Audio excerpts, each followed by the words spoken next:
Samantha हमेशा से सोचती थी कि उसके परिवार का घर साधारण था, कुछ खास नहीं। एक शांत पड़ोस में स्थित यह एक आरामदायक 2 मंजिला घर था, जिसमें एक सफेद बाड़ और एक अच्छी तरह से रखा गया बगीचा था। फिर भी जैसे ही वह, उसका नाम जोया था, हर रोज गली के मोड़ पर मिलती थी मुस्कुराहट के साथ, मैं उसे बचपन वह जानता था, लेकिन कुछ कह नहीं पाया। कॉलेज के दिन थे, रातें लंबी गुफ्तगू में गुजर जाती, हर बात में एक अपनापन था।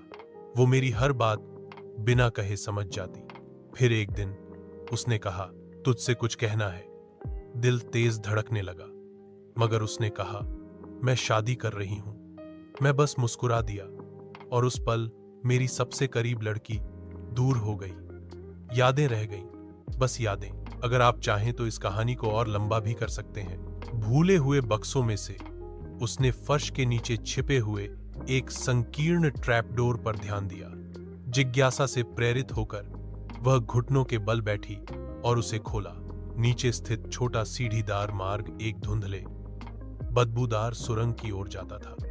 दीवारें पत्थर से बनी थीं और एक हल्की ठंडी हवा अंदर से फुसफुसाती हुई प्रतीत होती थी। दिल की धड़कन के साथ सामंथा सावधानी से नीचे उतरी। चालाक उसकी टॉर्च अंधेरे को चीरती हुई। सुरंग उसकी अपेक्षा से कहीं अधिक लंबी खिंची हुई थी, पृथ्वी के नीचे मुड़ती और मुड़ती हुई। वह इस भावना को हिला नहीं सकी कि वह अतिक्रमण कर रही थी। कुछ तो उसका इंतजार कर रहा था।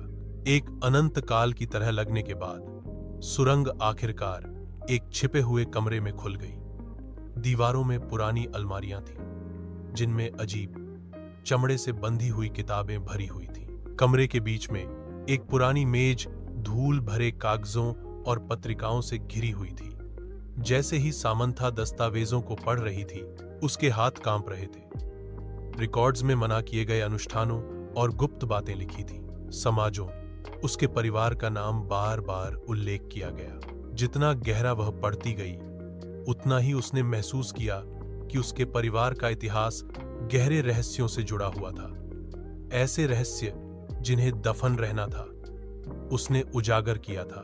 कुछ ऐसा जो किसी को पता नहीं होना चाहिए था, कुछ ऐसा जो पीढ़ियों से छिपा हुआ था। जैसे ही खोज का भार उस पर पड़ा, उसने अपने पीछे से सबसे धीमी आवाज सुनी, एक फुसफुसाहट, धीमी और ठंडा लग रहा है। वह अकेली नहीं थी।